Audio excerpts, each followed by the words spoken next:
Setiap orang lahir kembali itu punya permutasi yang sangat kompleks gitu. Karma itu akan terjadi di tempat yang tepat, orang yang tepat, kondisi yang tepat, dengan orang-orang lain yang tepat, semuanya tepat gitu. Tapi algoritmanya tuh susah dijelasin gitu. Apakah kita harus mengalami kesadaran masa lalu? Yes, tapi tiap orang beda-beda kadarnya gitu. Tapi kalau arahnya, aku mau tahu masa lalu, dulu aku jadi apa ya perannya, itu salah. Misalnya seseorang nih, dia pas di masa kehidupannya bagian yang nggak percaya reinkarnasi. Pada saat dia meninggal fisiknya, kan itu nggak langsung lahir lagi kan, bisa setahun, bisa 3 tahun, bisa 500 tahun, kita nggak tahu. Nah pas lagi di sana itu kan bicaranya roh ya, roh dan jiwa. Di sana dia benar paham kan kalau reinkarnasi itu ada dan terjadi. Kalau hidup sebuah keberlanjutan dari masa ke masa, kita belum selesai, kenapa kita sampai sebegitunya dibuat lupa gitu?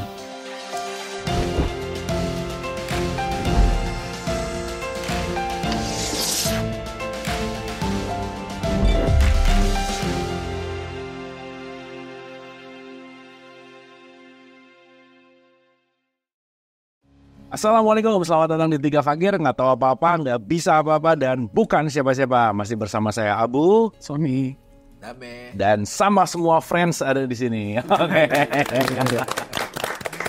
Oke, di Tiga Fakir and Friends ini seperti biasa kita belajar bareng bersama, kita bertumbuh lagi, dan selalu mendisklaimer bahwa kita di sini menemani untuk sama-sama belajar, membuka pikiran dan membuka hati.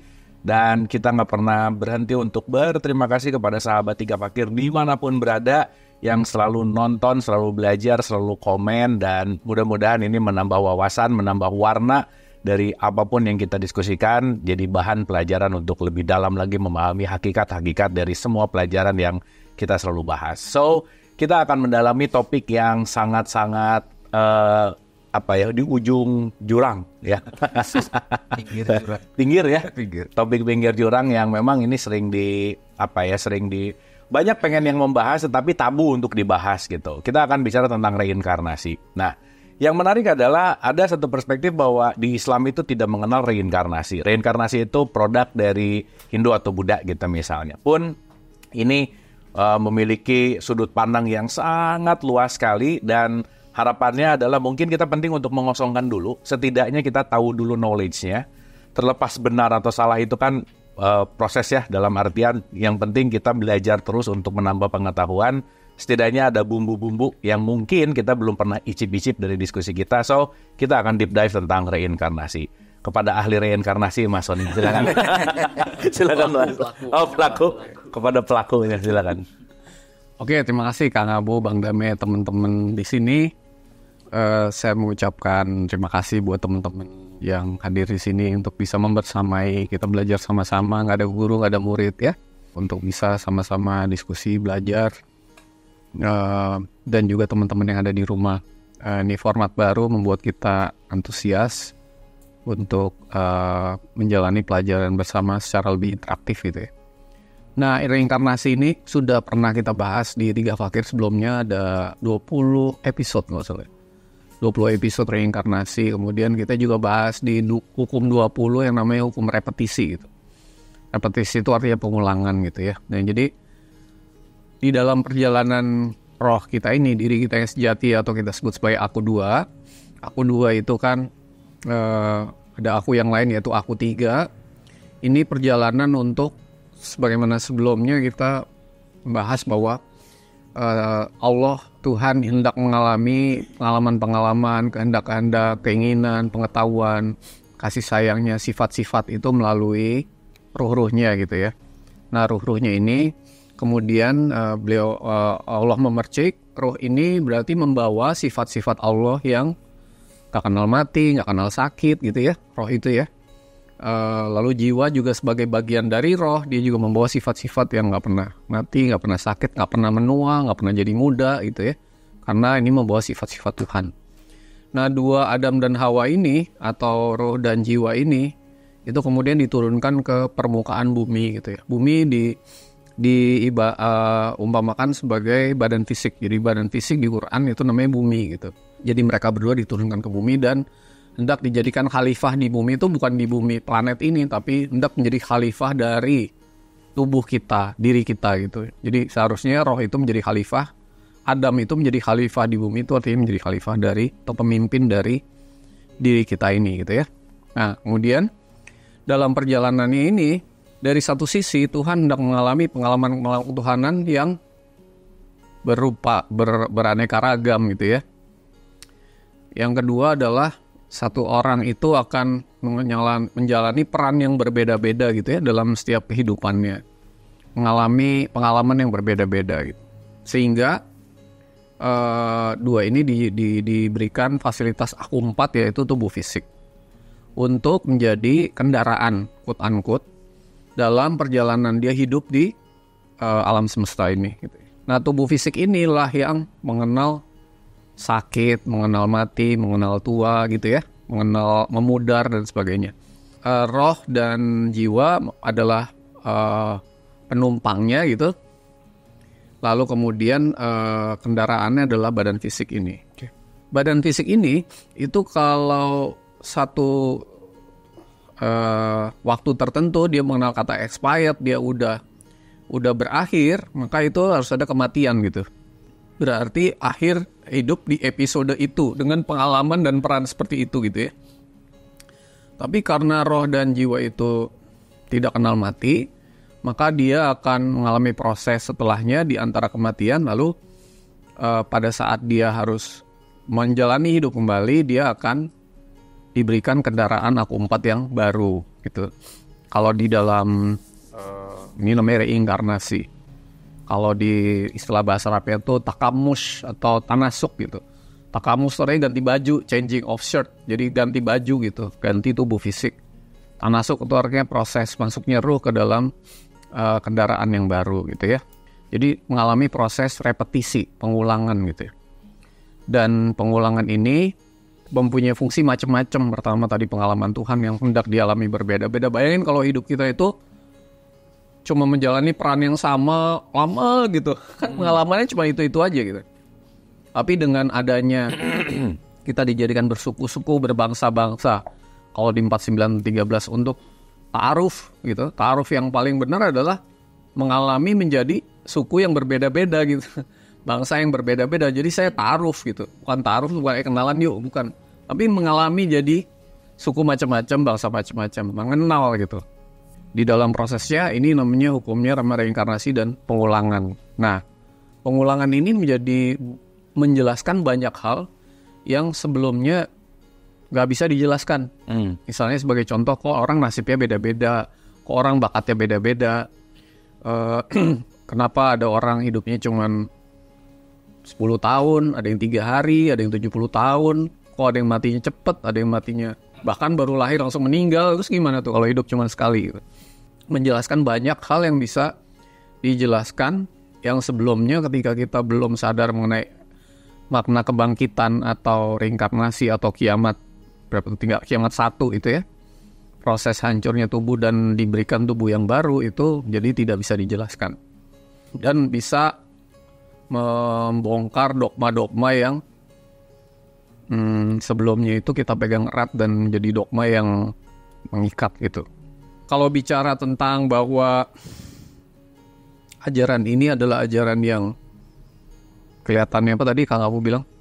Tabu. Tidak dikenal. Tidak dikenal ya. Ya. Di Islam. Di Islam, padahal di Islam itu justru ketika awal-awal Nabi Muhammad mengajarkan tentang ini, orang-orang kafir itu, orang-orang jahiliyah, itu mempertanyakan gitu. Coba dibuka tuh 4524 ya nanti ya.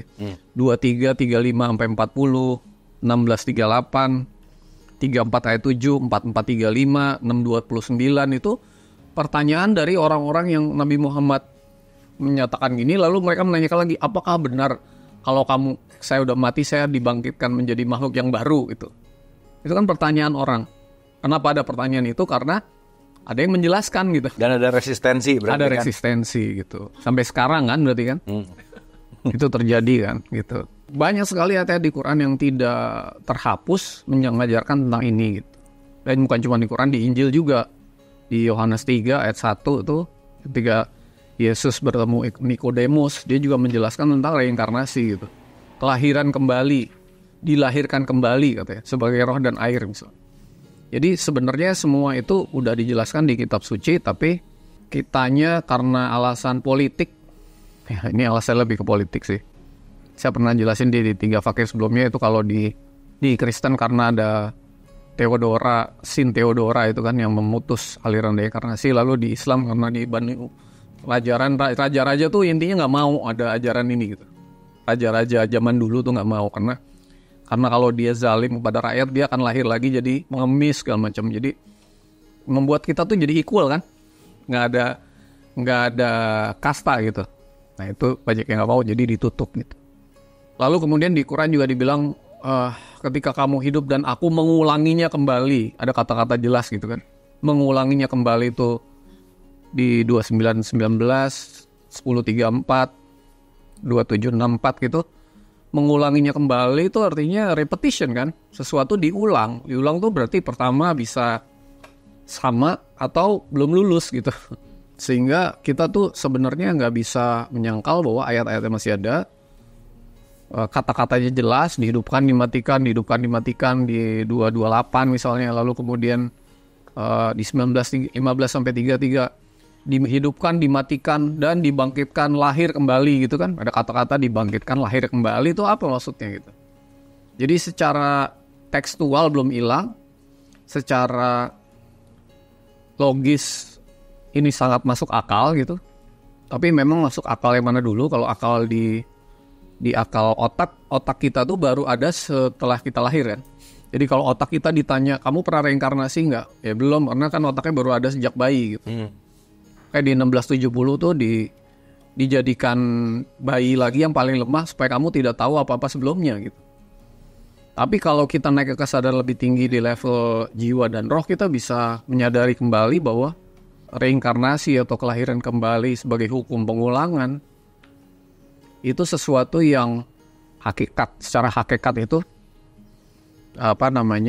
bisa dilihat dasar kitabnya dan alasan-alasannya, dan bisa menjelaskan banyak hal gitu dan masuk akal gitu. Mungkin itu aja, karena kan saya juga itu udah bahas 20 episode ya Kang Abu. Oke, kira-kira itu. Wah, seru sih. Kalau urusan ini kayaknya udah langsung pada punya pertanyaan kayaknya. Iya. Langsung. Kan pertanyaan yang umum tuh gini Mas Ani. Rata-rata ya. Kamu percaya nggak gitu? Nah, kita tahu bahwa percaya itu kan sebuah apa ya? Konteks yang namanya percaya itu kan juga masuk ke dalam sebuah sistem gitu, bahwa mengalami dan percaya itu kan 2 hal yang berbeda gitu. Makanya ini juga mendisklaimer bahwa kita tidak meng-offering kepercayaan gitu, bukan untuk membuat yakin, tapi ada opsi, dan mungkin ini penting banget untuk kita luaskan lagi dalam konteks yang namanya pemahaman gitu. Nah, oleh karena itu kita akan berdiskusi, dan mungkin kita langsung bertanya aja ya Bang Nabe ya. Boleh. Bang Nabe mau nyampein dulu? Dikit aja. Silakan. Jadi mau percaya atau tidak reinkarnasi ini itu sama seperti hukum gravitasi. Ini kan hukum gravitasi. Oh, saya nggak percaya hukum gravitasi, ya tetap aja ini berlaku. Ada atau tidak, tafsir di teks itu ada jelas. Kalau Hindu, Buddha ada jelas. Yang agak sentimental ini kan di Islam banyak orang nggak berpikir begitu. Mau dia percaya atau tidak, ini tetap berlaku. Kalau saya terus terang dari awal itu logiknya aja. Nah, hanya saya selalu membawa, kalau kamu belum bisa memahami reinkarnasi setelah tubuhmu ini berakhir, aku 4, ya setidaknya kamu bisa paham dirimu yang waktu SMA masih suka nongol lagi, padahal kamu udah umurnya 70 gitu. Dirimu yang waktu SD, ya sifat-sifatnya kan aku 3 itu kan di situ ada marahnya, kita masih ada memori, itu masih ke bawah gitu loh. Nah sekarang kalau kamu masih benci sama orang, nggak lepas-lepas, tubuhmu udah berakhir. Ini kan si bencinya itu masih bergentayangan. Karena nanti dia kemana, nah itu yang perlu naik lagi kepada aku 2 dan 1, supaya tidak hanya mempercayai, tidak hanya memahami, tapi ya saya mengalami sih berkali-kali. Kalau Mas Sony kan berkali-kali ngalamin gitu. Berdasarkan pengalaman subjektif. Atau begini juga Mas Sony, kenapa ya Nabi Muhammad tahu cerita Nabi Ibrahim, Nabi Isa, Nabi Musa, jangan-jangan nanti bisa kan kata-katanya it iya. olah, jadi ingatlah ingatlah ingat, gitu. Bang Dame ingat nggak waktu itu kita pernah jalan-jalan ke Palembang? Iya ingat dong. Kenapa ingat? Karena kita ngalamin. Nah, gitu. Ya. Cuman periodenya di saat ini gitu ya. Betul. Kang Abu Ingat tapi nggak gini waktu kita di zaman Majapahit? itu repot kalau itu. waktu Bang Dame duduk di bawah saya gitu. Nggak, Kang Abu, coba deh Kang Abu baca 2 ayat aja boleh nggak? Boleh dong. Oke. Boleh banget. Supaya kita tuh bahwa di Quran tuh ada loh, saya ulang lagi ya. Memang sih. Berapa Mas yang mana? 79, 10 sampai 14. Oke. 79 ayat 10 An-Nazi'at. Orang-orang kafir berkata, apakah kita benar-benar akan dikembalikan kepada kehidupan yang semula? Apakah akan dibangkitkan juga apabila kita telah menjadi tulang belulang yang hancur? Kenapa ada pertanyaan itu sih oleh orang-orang kafir? Kalau Nabi Muhammad nggak nyampein, pertanyaan itu nggak akan pernah ada loh. Betul. Maka dia bertanya, bener nggak nih? Gitu kan? Coba. Itu nanya ke Nabi Muhammad kan nanya. Betul. Mereka berkata, kalau demikian itu adalah suatu pengembalian yang merugikan. Maka pengembalian itu hanyalah dengan sekali tiupan saja. Tiupan apa tuh tadi? Coba 32 ayat 9 dulu. Oh iya, ditiupkan ruh itu ya. Nah, Ya. Kemudian dia menyempurnakannya dan meniupkan rohnya. nah, jadi tiupan itu tiupan roh kepada bayi kan? Ya. 32 ayat 9 kan? Ya. Nah, coba lanjut lagi tuh. Mereka berkata kalau demikian itu adalah suatu pengembalian yang merugikan. Maka pengembalian itu hanyalah dengan sekali tiupan saja. Tiupan roh kan? Nah, maka seketika itu mereka hidup kembali di bumi. Di bumi. Buminya bumi apa tuh maksudnya? Fisik. Fisik, dikasih badan yang baru di 14 ayat 48 ketika bumi diganti dengan bumi yang lari yang baru gitu. Betul. Jadi ada kok ayatnya gitu kira-kira. Betul. Cuman kan ya ini balik ya, kita bicara dalam konteks perbedaan-perbedaan. Ada yang dibangkitkan tuh hanya jiwanya, ruhnya, dan sama badannya macam-macam lah ya. Tapi point of view-nya adalah ya kita meluaskan pengetahuan. Dihidupkan kembali. Iya. Kalau yang dihidupkan kembali jiwanya berarti jiwa tadinya mati dong. Padahal jiwa pernah mati nggak? Enggak. Berarti yang dihidupkan kembali apanya? Ini. Fisiknya. Fisik, Iya. betul. Ada jiwa roh dihidupkan kembali nggak ada. Nah dia nggak pernah mati sih. Iya. Kullu nafsin za'iqatul maut. Setiap yang berjiwa akan merasakan mati. Merasakan tuh artinya nggak mati dia. Tuh. Dia ikut merasakan tubuh fisiknya yang sedang Mati.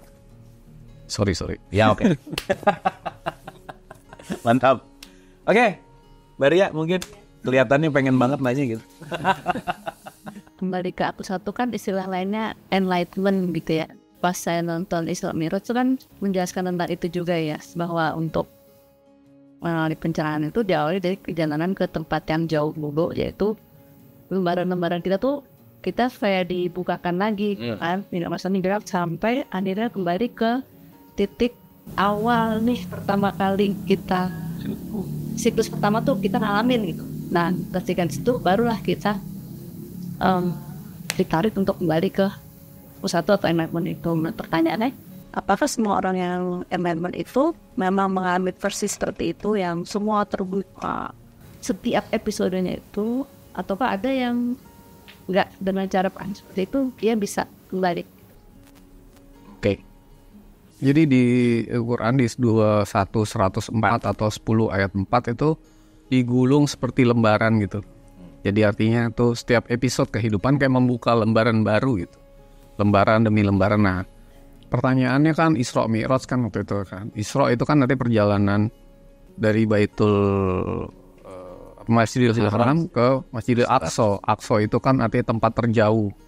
Saya suka sampaikan bahwa tempat terjauh dari hidup kita, kata Al-Ghazali, yang terdekat kematian, yang terberat menjaga janji, yang termudah melupakan sholat, yang paling tajam adalah lisanmu, yang paling dekat kematianmu, yang paling jauh adalah masa lalu kamu. Jadi ya sebenarnya Aqsa yang terjauh itu adalah kembali ke masa lalu kita. Makanya saya nggak mau jangan nanya lagi ya, tapi jangan mau jelasin lebih lanjut. Ketika Nabi Muhammad itu ke Aqsa, dia bertemu nabi-nabi sebelumnya gitu, ya kan? Ketemu Musa, ketemu Ibrahim, ketemu nabi-nabi sebelumnya gitu. Kayaknya dia bisa mengenali kembali. Lalu Mi'raj adalah naik ke kesadaran namanya Sidroh Al-Muntaha. Sidroh itu artinya kesadaran, Muntaha itu tertinggi gitu. Jadi mau nggak mau yang namanya perjalanan itu harus menjalani dua hal ini. Trace back ke masa lalu kemudian kita bisa bertemu dengan Tuhan yang ada di Sidroh Al-Muntaha. Tapi trace back masa lalunya itu tiap orang beda-beda gitu. Jadi artinya ada yang vivid banget, yang jelas sekali bahwa oh ini jelas banget ada juga yang samar-samar, ada juga cuman oke, saya beriman, saya sadar.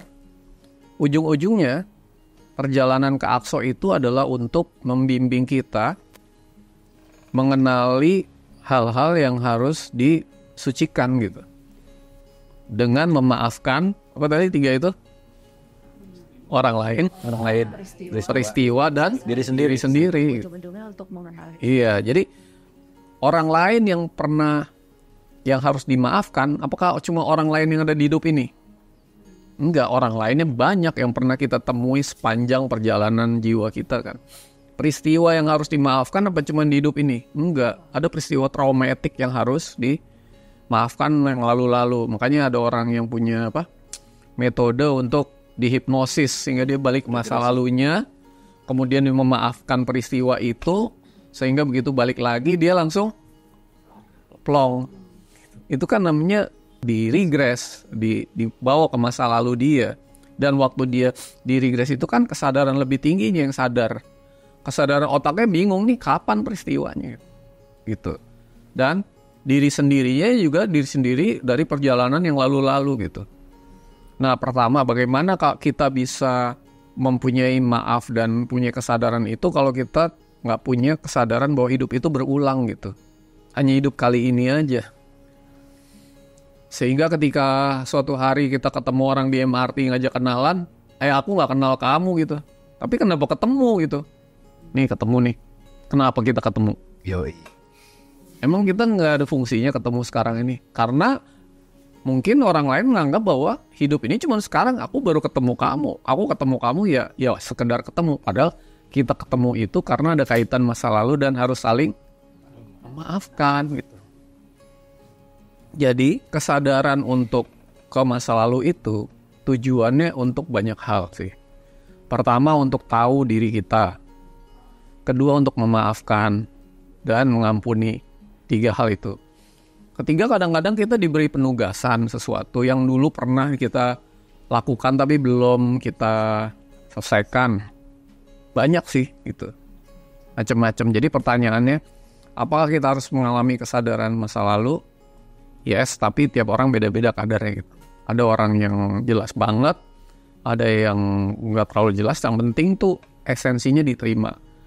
Tapi kalau arahnya, aku mau tahu masa lalu, dulu aku jadi apa ya perannya, itu salah. Arah yang salah. Yang penting tahu tujuannya apa tadi. Tujuan, beban yang harus dimaafkan. Kadang-kadang kita harus meditasi tahu misi jiwa kita. Tiap orang itu, saya suka bilang, Tuhan memercik menjadi roh, sebanyak roh yang dipercikan, sebanyak itu pula pengalaman Tuhan yang hendak dialami lewat ruh-ruhnya gitu. Jadi ketika saya mengenali itu, saya dan Kang Abu punya perjalanan yang harusnya berbeda gitu. Nggak bisa kita samain gitu. Artinya dengan tahu, dulu tuh saya pernah gini. Nah, sesimpel misalnya gini, kok saya di hidup lalu selalu jadi berbakat di bidang memasak ya gitu. Lalu hari ini saya belajar matematik gitu, nyambung nggak? Nggak berbakat saya matematik sebenarnya gitu. Tapi kalau diajarin masak nih, wah saya langsung jago gitu. Karena di hidup lalu kok pernah jadi chef berkali-kali gitu misalnya. Akhirnya saya udah tahu tuh masa lalu saya, wah saya emang ini misi saya ini gitu. Misalnya gitu. Jadi banyak hal yang bisa didapat manfaatnya ketika kita bisa mengalami pengalaman-pengalaman sebelumnya. Tapi kalau belum mengalami pengalaman itu, bukan berarti kita nggak bisa memaafkan orang, nggak bisa tahu tugas dan sebagainya sih. Tapi tenang aja, suatu saat nanti semua akan pernah ngalamin ini sih. Yang penting jangan menutup diri atas suatu hal yang baru gitu. Bahwa ini suatu konsep yang jangan ditolak dulu. Tapi juga nggak usah dipercaya amat kalau bagi yang belum mau gitu. Yeah. Karena orang yang percaya dan nggak percaya itu punya kelemahan yang sama, yaitu dua-duanya belum ngalamin gitu. Yang percaya nggak ngalamin, yang belum percaya juga nggak ngalamin. Jadi berhentilah percaya pada sesuatu dan alami aja sendiri. Benar. Kira-kira gitu. Berarti intinya kalau naik MRT maafin segerbol. Ya betul. Keren Mas Tony. Ada lagi tambahan, kalau kita bisa diperlihatkan pengalaman di masa lalu dan kita flashback ke sekarang, kita jadi mengerti kenapa kita ketemu si A, si B, si C gitu. Iya. Kenapa dia jadi pasanganku, dia anakku. Ini orang nyebelin banget sih, gitu kan misalnya kan. Jadi dengan perspektif ini kita jadi punya pengetahuan memaafkan sosok yang sekarang ini yang sempat melukai kita dan kita sulit memaafkan. Justru dengan pengetahuan ini, oh ya dah kelar deh, gue kelarin. Dan juga misi-misi itu. Bayangkan nggak sih seseorang misalnya dia buat sesuatu usaha keburu mati. Penasaran nggak? Nah itu reinkarnasi itu kemana itu? Apakah jadi ke anaknya? Nah itu kemana? Nah kalau saya suka memberikan juga wawasan, kan ketika kita punya anak, setidaknya pemikiran kita, nilai-nilai kita kan turun ke dia kan. Ada pemahaman begitu biasanya Mas Suni saya berikan juga. Tapi kita sendiri kalau belum intens sadar sebagai aku dua dan aku satu, maka akan ada satu sistem semesta untuk membuat kita, gue perlu turun lagi. Ini kayak hukum energi yang makanya seakurat hukum gravitasi. Dan sebetulnya kalau kita mengetahui ini, justru jadi lebih mengerti permainan hidup. Iya. Lebih ngerti dan lebih hati-hati. Dan lebih hati-hati. Justru orang itu jadi sabar, memaafkan itu. Ya karena dia punya penglihatan. Jadi justru begitu kita open terhadap pengetahuan ini, banyak sekali yang terselesaikan yang gak kelar di sekarang. Bagaimana kita bisa menerima orang itu lahir di kolong jembatan, tahu-tahu mati gitu. Sampai tua dia di situ. Ada orang lahir anak raja gitu. Gak fair dong. Gimana menjelaskan itu? Jika hidup adalah sebuah keberlanjutan dari masa lalu, Repetisi. nah, sekarang macamnya, kenapa kita sampai sebegitunya dibuat lupa gitu? Lupa banget gitu ya. Oke, misalnya kalau masih bayi struktur ininya belum mampu menyimpan memori segala macam. Tapi kalau sudah gede, tetap lupa juga gitu kan gitu. Iya. Kayaknya mungkin menggunakan meditasi tadi bisa sampai ke sana atau itu. Tapi kan tidak banyak orang untuk sampai ke sini. Nah makanya kalau hidup sebuah keberlanjutan dari masa ke masa kita belum selesai, itu kenapa dibuat sebegitu lupanya? Atau kalau udah ingat sampai di mana titik berakhirnya kan gitu. Kalau yang tadi air jet pandame dari laut ke laut, ya kan? Ini kita kapan ke laut ya gitu. Tapi Mas Abi ini simpel aja dari saya dulu ya. Mas Abi kalau kita punya masalah dalam 1 tahun 2 tahun puyeng ya. Kebayang 5.000 tahun lalu pusing banget. Kalau kita ingat ribuan tahun lebih puyeng lagi gitu. Kira-kiranya numpuknya panjang banget gitu ya. Ini simpelnya aja sih gitu. Tapi poinnya mungkin kita akan menyadari bahwa titik riset itu adalah bahwa biarkanlah masa lalu di tempatnya. Karena kita akan ongoing proses menuju kepada move on gitu. Karena kalau kita masih terlalu banyak untuk mengingat masa lalu yang akan membuat kita susah untuk move on gitu. Simpelnya kira-kira gitu. Silakan Pak. Sedikit. Sedikit. Ini saya mau kaitkan dengan pengasuhan ilahi yang dibicarakan 3 fakir. Ya Mas Suni. Ya. Itu keren loh. Coba ditonton itu. Jadi umur 0 sampai 5 itu kasih makanan yang bergizi. Itu orang tua yang sadar nih. 5 sampai 12 ajari dia berbuat baik. Oke. 12 ke 17 ajari dia meditasi silent. Oke. Nanti 17 ke atas itu bermunculan jiwa-jiwa yang belum kelar. Makanya jangan heran ketika anak udah remaja, ini kayak bukan anak gue lagi. Karena mulai bermunculan tuh. Karena udah ready. Karakter itu muncul kalau mau kita kasih istilah karakter. Diri-diri masa lalu. Kebayang gak kalau orang tua tidak menyadari proses ini? Jadi ketika kita sudah hubungan kita sebagai orang tua di kehidupan ini dengan anak itu yang sudah 17, kita lebih tepat melihat dia sebagai soul. Bukan lagi dicokokin. Betul. Berantem aja, coba aja cek. Ya. Tapi orang tuanya makin sadar makin ini kok gue banget ya gitu kan balik lagi. Ini kayaknya viral banget gitu. Itu makin sadar sih. Benar banget. Oke, gimana Mas Ali? Ini menarik nih Mas Abi. Iya, jadi di kalau Quran tuh 16 ayat 70. Kamu dimatikan dan ada sebagian dari kamu ada yang dibangkitkan pada usia yang paling lemah. Paling lemah itu kan diterjemahin sebagai pikun gitu. Padahal kan nggak ada kata-kata pikunnya. Orang yang udah paling lemah itu udah pasti lemah itu bukan pikun tapi bayi. Gitu. Jadi dikembalikan kepada bayi supaya kamu tidak mengetahui lagi apa yang pernah kamu ketahui sebelumnya gitu. Nah, sebenarnya kita kan punya tubuh aku 4, 3, 2, 1, ya kan? Nah, kalau kita bilang mempergunakan akal, maka akal di aku 4 namanya otak gitu. Nah, ini kan yang kita bilang, kenapa nggak ingat sebelumnya kan? Karena kita bicara tubuh fisik atau aku 4 atau kendaraan atau baju yang baru gitu kan. Nah, baju yang baru atau kendaraan yang baru ini punya pusat kecerdasan namanya otak yang hasil outputnya namanya pikiran ya.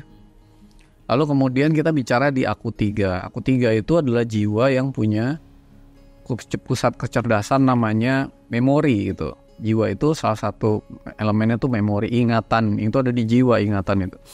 Jadi pusat kecerdasan hati dan salah satu fungsinya ada memori. Lalu ada lagi di aku 2 yaitu pusat kesadaran atau akalnya namanya adalah nurani gitu. Di dalam hidup untuk surviving itu kita dikasih otak gitu. Untuk survive. Lalu kemudian untuk hal-hal yang sifatnya perasaan dikasih hati. Sifatnya kebenaran dikasih nurani gitu. Jadi masing-masing punya kamarnya sendiri-sendiri. Kalau bicara tentang Tuhan jangan pakai otak gitu. Bicara spiritual jangan pakai kamar yang ini. Ini kamar yang paling bawah nih.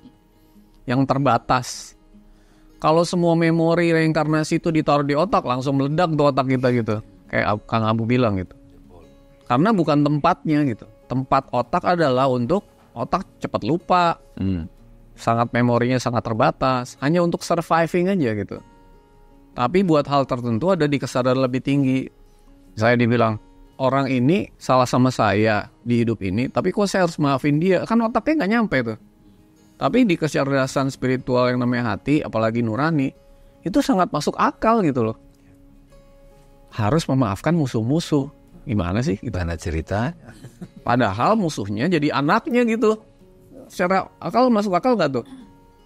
Memaafkan musuhnya jadi dijadikan 64 ayat 14 15 tuh jadi anaknya. Jadi pertanyaannya kenapa kita dibikin memori yang selalu lupa? Nggak pernah lupa memori. Tapi jangan pakai memori yang ini dong gitu. Pakai memori yang ini dong gitu. Masalahnya sebagian besar kita itu belum sampai naik kesadaran ke memori jiwa itu. Jadi nggak inget lagi dulu jadi apa segala macam gitu.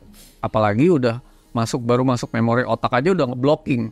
Udah nggak percaya konsep ini gitu. Jadi gimana dia mau naik ke memori lebih tinggi lagi gitu. Lokus atau tempatnya itu yang salah gitu. Gitu. Nah, otak ini akan kita tinggal di kuburan dan gak akan kita bawa lagi di perjalanan berikutnya. Tapi hati dan jiwa dan roh terus-menerus ada. Lalu kemudian jiwa dan roh ini nanti akan masuk ke tubuh fisik dan otak yang baru gitu. Nah kalau jiwa dan rohnya benar, dia akan dapat otak yang pasti nggak stunting lah kira-kira gitu. Iya benar. Akan dapat otak yang bagus gitu. Otak yang bagus karena ibu bapaknya penuh kasih sayang, peduli gizi segala macam gitu. Tapi otak ini jiwa dan rohnya kurang, mungkin harus ditambahin MBG dulu gitu. Jadi sekarang kayak tadi Bang Dame bilang, Mas Abi pernah ganti handphone nggak?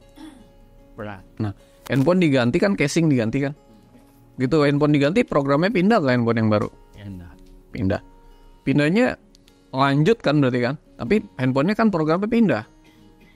Tapi waktu handphone yang lama ditransfer ke yang baru, Mas Abi bisa nggak mentransfer program ke yang baru sebelum handphone yang baru dibeli?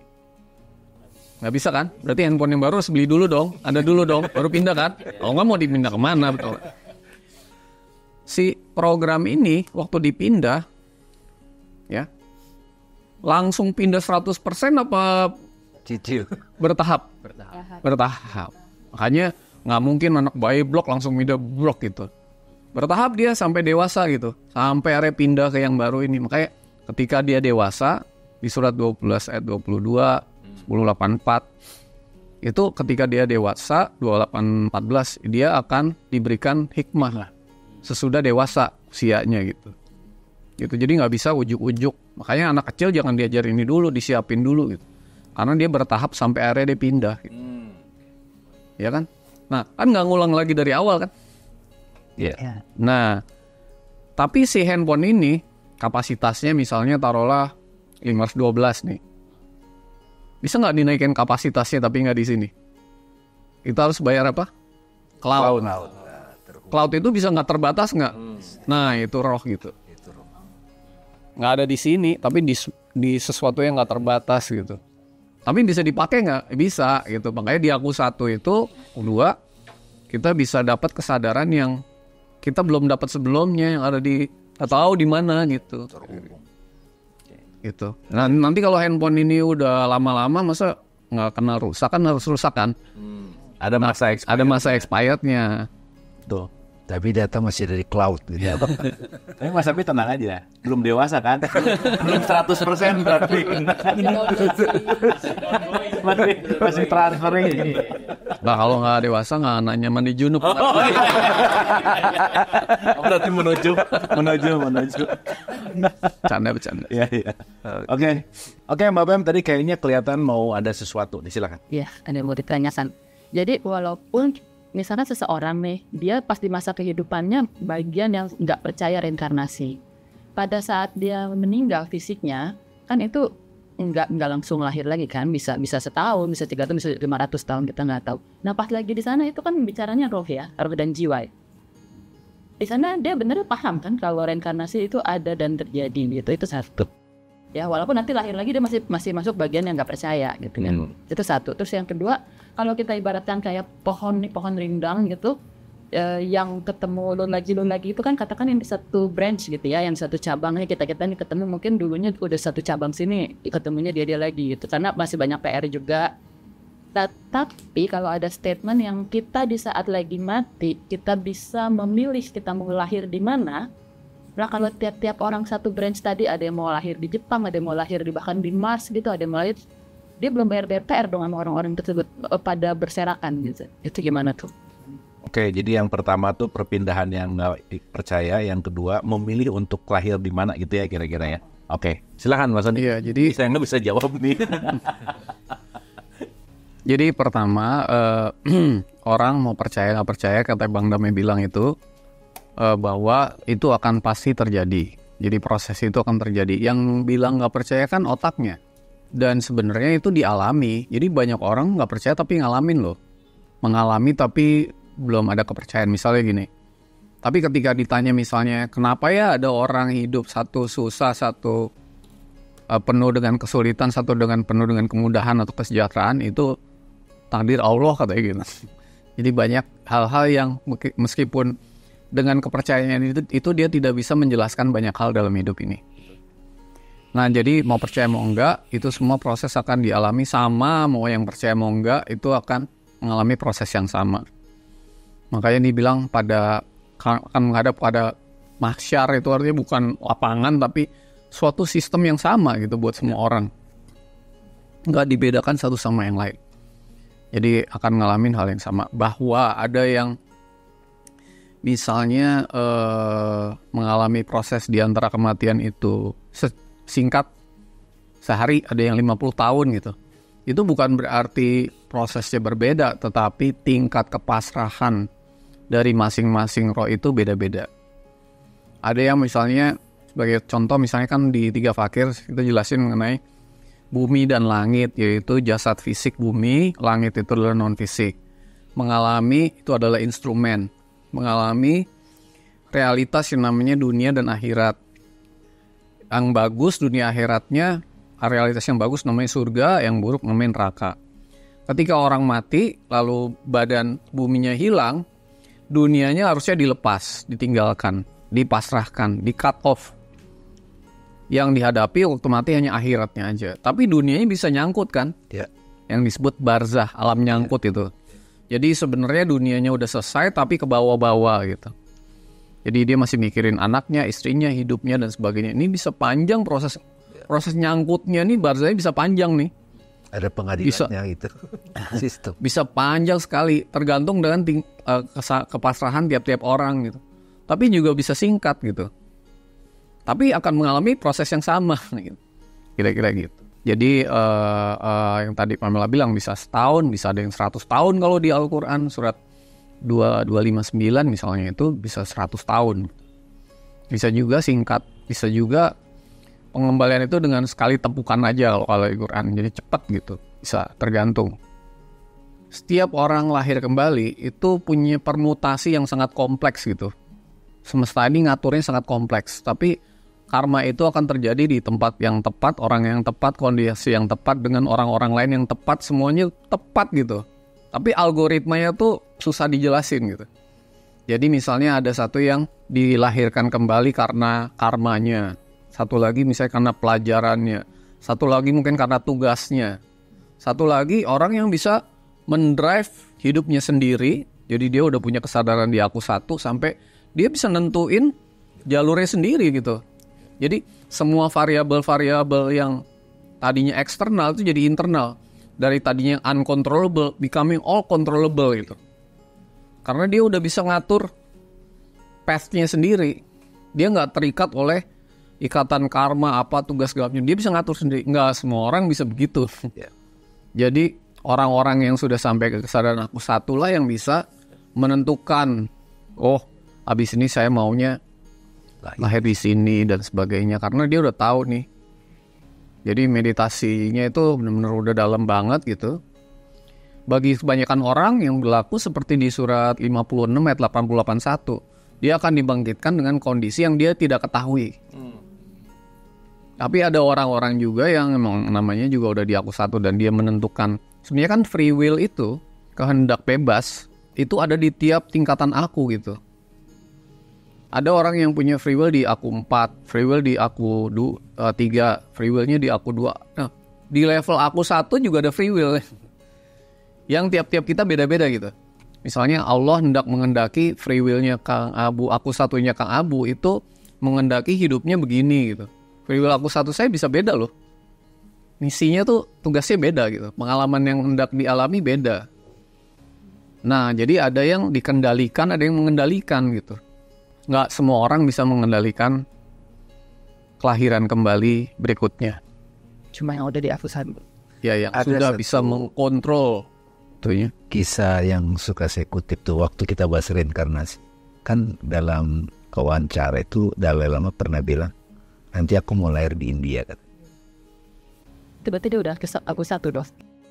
Belum tentu kan itu baru mau kan. Mau. Kejadian apa enggak kan? Who knows? Ada yang tahu. Saya juga waktu kita diskusi ini kalau di tradisi Jawa kan ada ajaran Sesiti Jenar dan Sunan Kalijogo gitu. Kalau di ajaran Sesiti Jenar itu kan energi itu ada daya fisik ya, daya premana, ada pranawa. Ketika energi spiritual orang udah lebih tinggi, kalau di kita kan aku 2, aku 1 itu udah sering lebur. Nabi Muhammad kan pernah bilang kan, nanti akan ada kelahiran sebelum kebangkitan Ahmad Muhammad. Isa akan turun gitu kan. Nah, jadi sebenarnya isyarat-isyarat itu ada gitu. Jadi semakin intens kita ke aku 2, aku 1, maka yang begitu terbuka kepada kita. Kalau sederhananya gini deh, orang yang sudah intens di aku 2, aku 1, dia milih kerjaan gue apa gitu. Kalau aku 4, aku 3 kan pokoknya yang penting dapat duit gitu. Kerjaan. Iya kan, simpelnya gitu. Kadang kita nggak bisa memilih saya mau tinggal di Bali misalnya, karena terlalu banyak tarikannya. Jadi ketika kita bisa power kita ngambil keputusan, saya mau punya keluarga begini, saya mau ke komunitas ini. Keluar dari WhatsApp grup aja susahnya minta ampun kadang-kadang. Ya kan? Keluar nggak ya, kan ada begitu. Itu ada begitu karena masih belum intens di aku 2 dan aku 1 gitu. Ini contoh-contoh biar mulai paham. Oh, perspektif ini akan membantu kita bisa punya keberanian memutuskan siklus yang nggak kelar-kelar. Tapi ada perspektif lagi gini, kalau pengaliran yang saya dapat, emang yang hidup siapa? Kan yang hidup itu dia aja. Kan satu laut aja. Emang siapa yang hidup? Damai. Jadi ketika kita hidup itu dikendalikan oleh action yang kita produksi sendiri, maka akan merupakan karma kan, konsekuensi untuk diri kita saat ini maupun yang akan datang. Berarti ketika kita berbuat, maka kita mendapat konsekuensi, dan konsekuensi ini akan membentuk nasib kita, hidup kita selanjutnya, betul nggak? Pertanyaannya adalah, kalau kita sudah sampai di aku satu dan kita udah tidak melakukan perbuatan lagi, tapi Tuhan yang melakukan atas diri kita, berarti kita tidak dikendalikan oleh konsekuensi dari perbuatan kita sebelumnya gitu. Sehingga kita pada saat itu bisa terbebas dari pengaruh algoritma karma yang membentuk, yang permutasinya sangat kompleks dan membentuk hidup kita yang nanti, yang kita bilang akhirnya wallahu alam gitu, hanya Tuhan yang tahu, padahal enggak gitu juga. Tapi kita sebenarnya nggak tahu aja ada sistem di balik itu. Nah, jadi membebaskan diri dari perbuatan kita dalam konsekuensi karma adalah juga nanti akan menentukan kelanjutan hidup kita di kehidupan berikutnya. Makanya ketika kita buka Qur'annya misalnya di surat 51 ayat 16-23, ketika berbuat baik, beramal soleh, terhubung, kesadaran, lalu di 23 dibilang, maka semua akan terjadi seperti apa yang kamu ucapkan gitu. Artinya ucapan kita akan kejadian, tapi ucapan kita yang di aku satu gitu. Karena kehendak Tuhan lah yang pasti terjadi. Ya. Gitu. Berarti kalau bebas karma belum tentu pulang seutuhnya kali ya, bisa balik gitu ya. Dalam bentuk penugasan. Jadi kayak di surat Yasin itu kan, Yasin wal Qur'anil Hakim, innaka laminal mursalin, itu artinya kamu dihidupkan kembali bukan dalam rangka penebusan karma, tapi dalam rangka penugasan. Dan itu juga terserah Tuhan, tapi Tuhan kan di aku satu, jadi kita tahu bentar lagi kayak akan ditugasin di mana lagi. Dan kalau udah ditugasin kan nggak boleh pilih-pilih ya. Biasanya kalau ditugasin di tempat yang daerah konflik atau daerah happy-happy, ya tergantung juga. Ya, ini Mas Ani, aku punya teman ya, dan ini fakta, kejadian nyata. Dia tuh punya penyakit atau dia punya depresi berat lah. Dia udah 16 kali, berarti hampir 17 kali mencoba bunuh diri, Mas Ani. Nggak mati-mati. Tiap mau bunuh diri, Anda nggak jadi. Tiap mau bunuh diri, Anda nggak jadi. Pokoknya sampai dia pusing, kenapa gue mau bunuh diri nggak mati-mati ya gitu. Dan ini fakta, ada, dan orangnya aku kenal gitu. Nah, kalau aku mau lanjutin gitu ya, kalau orang yang bunuh diri, berarti kan dia dengan intention mau bunuh diri, itu kaitan, ini karena ini banyak banget pertanyaannya Mas Ari. Gimana tuh orang yang mengakhiri hidupnya dengan intention bunuh diri, kan secara merusak aku empatnya nih, itu konsekuensi kalau kita bicara dalam konteks konsekuensi. Aku pernah dengar kalau dalam perspektifnya Hindu gitu ya, udah deh itu tanpa babi bu masuk ke alam pretak gitu misalnya. Itu kan satu perspektif gitu. Nah, cuman dalam perspektif yang mungkin kita bisa elaborasi, kalau orang bunuh diri, apa sih yang terjadi?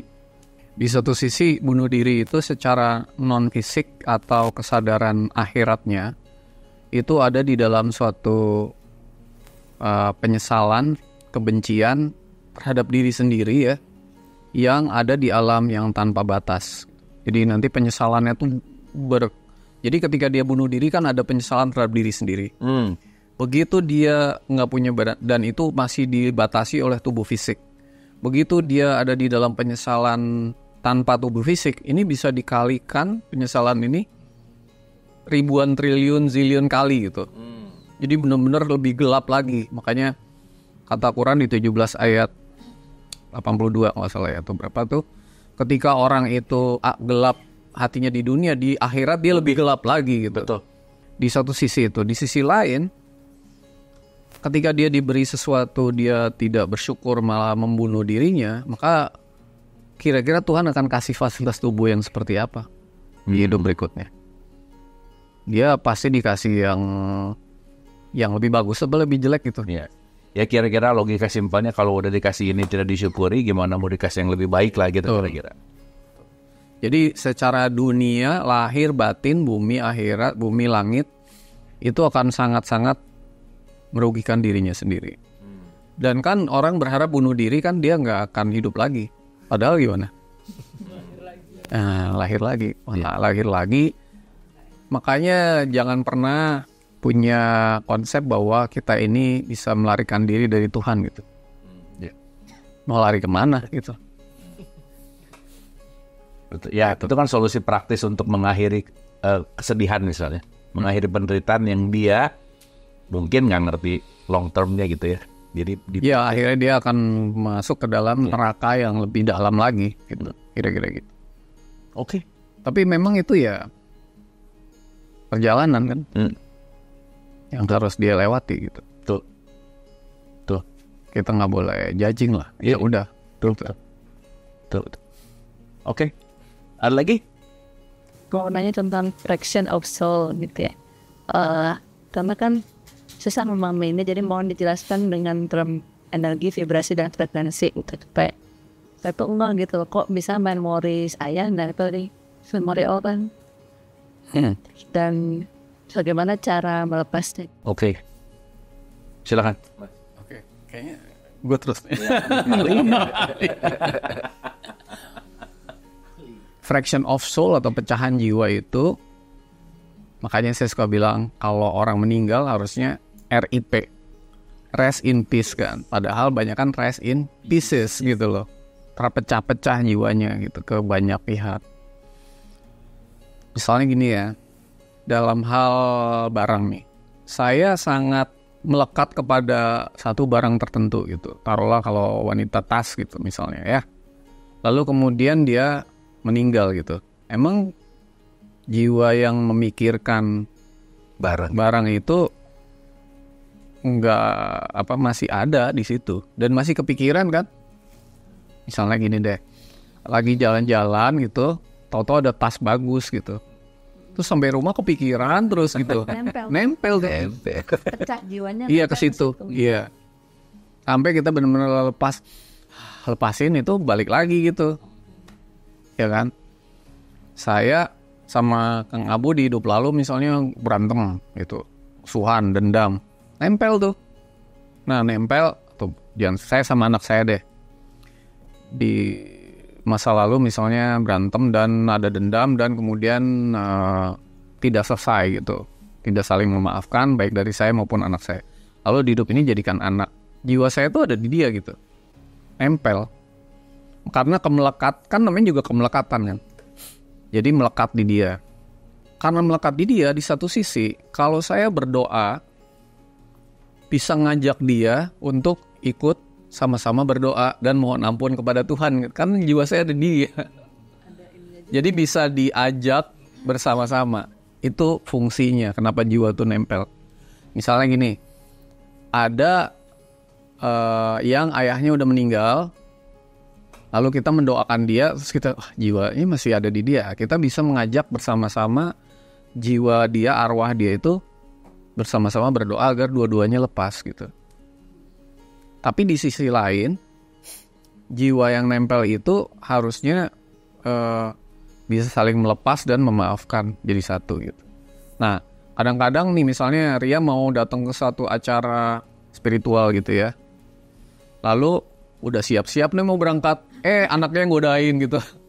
Anaknya itu belum bersedia gitu untuk Ria itu bisa melakukan proses itu gitu. Jadi ada jiwa yang menolak gitu, bukan di kitanya, di anak kita kayak di suami kayak di mana gitu. Nah itu harus dimeditasikan supaya jiwa yang masih menolak itu bisa kembali dan kita bisa menjalani hidup dengan lebih seutuhnya gitu. Nah, saya punya pengalaman soalnya pribadi kayak gitu. Jadi pernah satu hari lagi memeditasi di Bali gitu ya. Terus saya harus extend gitu. Extend meditasinya. Harusnya cuma berapa hari jadi berapa hari. Pas mau extend, istri saya marah gitu. Lalu dia menulis email berapa belas halaman gitu kan. Wah isinya pokoknya keberatan lah gitu. Itu kacanya macam-macam tuh. Lalu kemudian saya tahu, oh iya, jiwa saya masih melekat di istri gitu. Sehingga pada saat itu malam itu saya meditasi gitu, supaya bisa melepaskan jiwa yang ada di situ, bisa lepas dan dia bisa menerima, mengikhlaskan gitu. Itu jam 9 malam. Lalu saya tidur kan, jam 1:30 saya tidur. Jam 3 pagi ada email lagi balasan dari saya kan nggak ngapa-ngapain, nelpon nggak diangkat kan. itu balasannya dengan jumlah halaman yang sama di jam 3 pagi, berarti niat banget kan dia nulisnya. Dengan cerita yang berbalik, mengikhlaskan gitu. Nah itu gimana caranya? Nah itu tadi. Karena kesadaran bahwa kita itu jiwanya melekat. Jadi harus dimeditasikan, dilepas. Dua-duanya dilepas gitu. Jadi dimeditasikan, dilepas, memaafkan. Kata-kata sebenarnya dalam meditasi nggak penting, yang penting tahu arahnya. Supaya jiwa-jiwa yang ada di istri itu, di anak itu dimaafkan, kemudian disayangi oleh kasih sayang Tuhan. Dan sebaliknya, jiwa dia yang ada di saya pun saya lepaskan. Jadi fraction of soul itu berkumpul. Makanya ada kata-kata, kamu akan dikumpulkan di hari kiamat. Yang dikumpulin bukan Abu, Dame, Sony, bukan. Tapi jiwa-jiwa yang terserak di mana-mana itu dikumpulkan di hari kiamat gitu. Bangkit gitu ya. Bukan dikumpulin semua manusia kumpul gitu, enggak. Di stadion GBK gitu. Enggak. Tapi jiwa-jiwanya dikumpulin yang tadi terpecah, terserak di mana-mana gitu. Sehingga kita bisa punya jiwa yang lebih seutuhnya.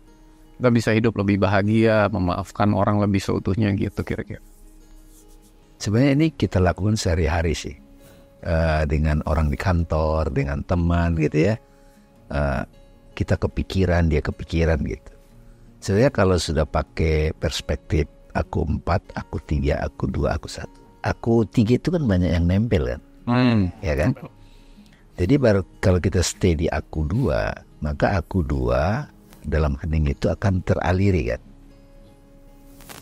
Ketika ada di situ, maka terbimbinglah untuk bersikap apa kepada jiwa-jiwa kita yang nempel di mana-mana. Iya kan?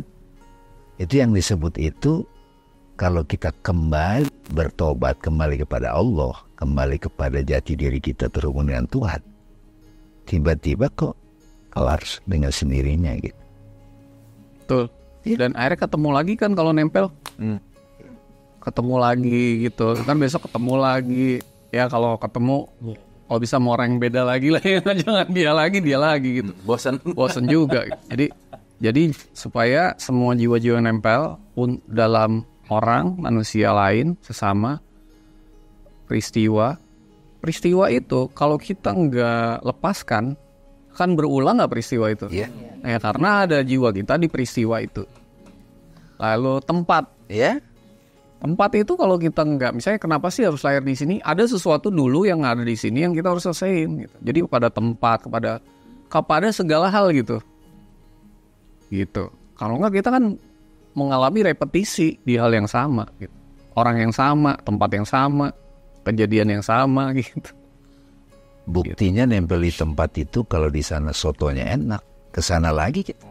Nempel banget kan. Iya dong. Kejadian ini kita ulang lagi kan. Jadinya sotoy. Ya. Oke. Ya, silakan.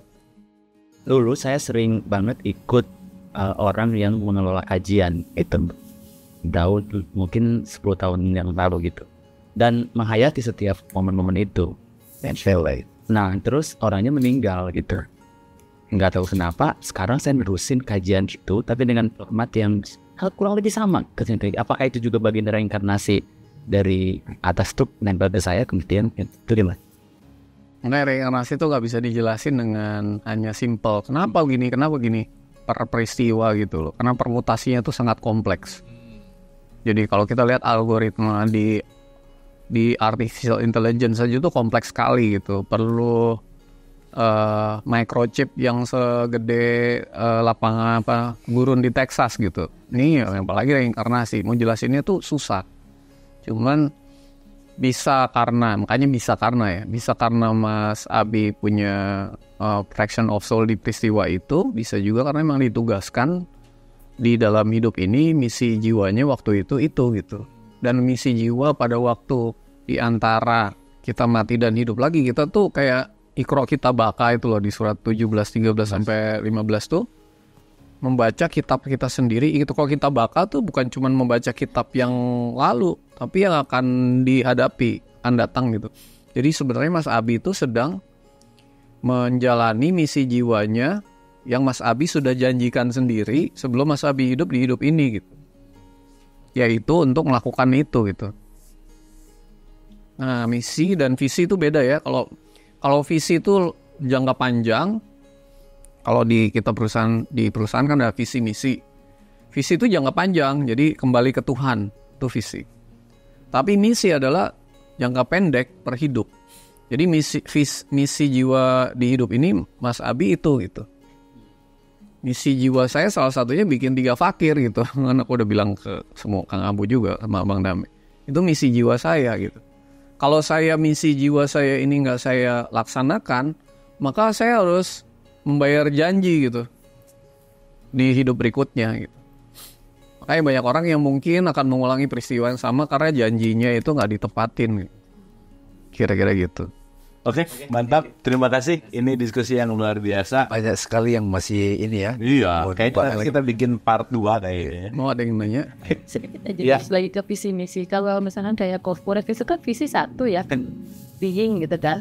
Tapi misi kan beberapa. Berarti misi jiwa kita juga cuma satu kan ya. Bukan cuma satu, di tiap hidup beda-beda. Walaupun dalam satu kehidupan misinya juga ada beberapa gitu. Iya, betul. Bisa memungkinkan. Dan itu kita taunya jalanin aja atau maksudnya kayak Mas Sony tahu misi jiwanya 3 fakir salah satunya gitu, apa melalui meditasi dan lain sebagainya, atau ya udah jalanin aja dan yakin gitu. Misalnya punya orda.